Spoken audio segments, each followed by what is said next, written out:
প্রাচীন গ্রাম বাংলার ঐতিহ্যের ধারক ও বাহক ঘোড়াদৌড় প্রতিযোগিতা সরিষাবাড়ী উপজেলার মাজালিয়া গ্রামে অত্যন্ত উৎসবমুখর পরিবেশে অনুষ্ঠিত হয়েছে।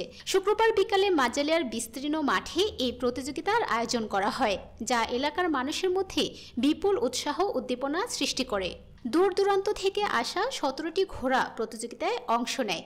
প্রতিযোগিতার ঘোড়াগুলোর নাম ছিল অত্যন্ত আকর্ষণীয়, যেমন কদমফুল, যুবরাজ, লালচান, হানিফ, বঙ্গবীর, 7 ভাই, বনফুল, 2 ভাই, অগ্রদূত, বাহাদুর, সাদামাটি, টর্নেডো, গোলাম মোস্তফা, লাল গোলাপ, মামা ভাগনা, রঞ্জিত, জালালি, ইমো, সোনার ময়না, পাখি ও পবন।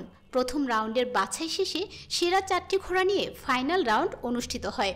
ফাইনালে চূড়ান্ত লড়াইয়ে প্রথম স্থান অধিকার করে কবি নামের ঘোড়াটি। বিজয়ী হিসেবে মালিককে একটি ফ্রিজ উপহার দেওয়া হয়। দ্বিতীয় পুরস্কার টেলিভিশন।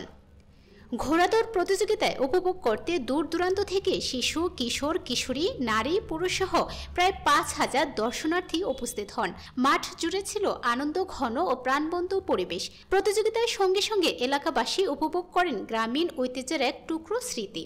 প্রতিযোগিতা শেষে এক আলোচনা সভার আয়োজন করা হয়। সভায় সভাপতিত্ব করেন দুলাল উদ্দিন দুলাল, 3 নং রয়্যাল ইউনিয়ন বিএনপি সভাপতি। সঞ্চালনা করেন MR আরিফ। প্রধান অতিথি হিসেবে উপস্থিত ছিলেন উপজেলা যুবদলের আহ্বায়ক ফয়জুল কবির তালুকদার শাহিন, 3 নং রয়্যাল ইউনিয়নের সাধারণ সম্পাদক মোর্শেদ আলম সহ বিএনপির বিভিন্ন নেতাকর্মীরা। বক্তারা এই ধরনের আয়োজনকে গ্রামীণ ঐতিহ্য সংরক্ষণ ও নতুন প্রজন্মের সঙ্গে পরিচয় করিয়ে দেওয়ার অনন্য উদ্যোগ হিসেবে প্রশংসা করেন। এই ঘোড়াদৌড় প্রতিযোগিতা শুধু বিনোদনের আয়োজন নয়, এটি গ্রামীণ ঐতিহ্যের ধারাবাহিকতা রক্ষা এবং সামাজিক সম্প্রীতির দৃষ্টান্ত স্থাপন করেছে। এমন আয়োজন নতুন প্রজন্মের মনে ঐতিহ্যবাহী ক্রীড়ার প্রতি ভালোবাসা ও আগ্রহ তৈরি করবে বলে মনে করেন আয়োজকরা।